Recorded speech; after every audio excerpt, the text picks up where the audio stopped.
Hey friends, Babbling Dabbling Mom here. I'm Mari, and I was just thinking about how 3 years have passed since all the crazy Mr. Beast stuff ensued and how a lot has happened since then. So I thought I'd answer a couple of questions that you guys have had for us. The first one is, did Mr. Beast ever pay you?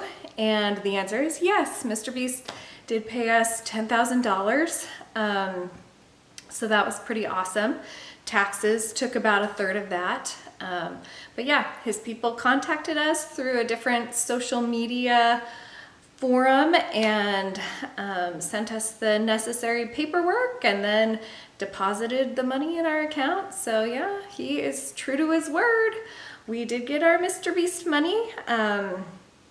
We also get asked what we spent it on. I'm gonna tell you it was boring grown-up stuff. We were just trying to figure out how we were gonna move across country. My husband had just graduated with his PhD. We were trying to find short-term housing. So with that Mr. Beast money, we were able to basically say, we will pay you all of the rent for 6 months up front.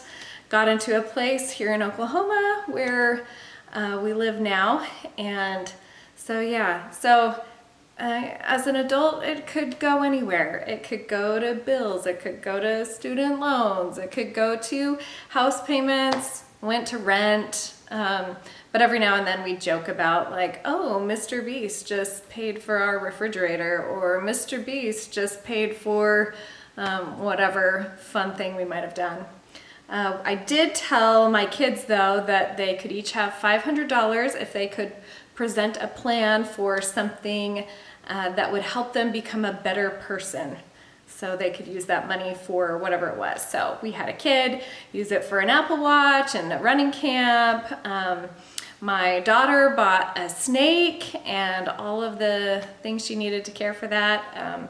My youngest, who actually was the one who subscribed to Mr. Beast on my channel, against the rules, mind you, bought a rabbit and all the things to take care of that. And then one of my children is still trying to decide what he wants to spend his $500 of Mr. Beast money on. So we're waiting to see what he wants to do with that. So yeah, initially we thought, all right, we have thousands of subscribers. Like, this will be a good lesson in showing our kids how hard it actually is to be a YouTuber. So we kind of felt like we had that leg up. I'm a professional genealogist. My daughter is an awesome artist. My son is great at editing. My other kids were not very interested at the time, that we thought, okay, let's do some family history, stories of YouTubers. Nobody's doing that right now. And so we'd hold our little team meetings and figure out what it was we wanted to do, and quickly learned that it is a lot of work, and trying to get things out on a schedule and then trying to have a life when you're a teenager, it just kind of fizzled out for us. But it was a really fun learning experience to try to figure out, what would be interesting. And some of those videos were interesting. Some people didn't think they were interesting, and that's okay.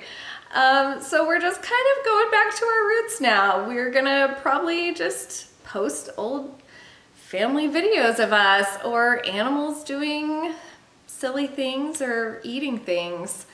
I've got a son who wants to, post some uplifting things, and I think that's great. So you'll probably see some of that. You might see me come on and talk about some work stuff. I'm a forensic genetic genealogist with a company called Othram, and we solve a lot of cold cases and catch some bad guys, and sometimes that's kind of fun to share. So yeah, I guess don't expect regular content from us, and know that we thank you and appreciate you being part of our journey. Thanks.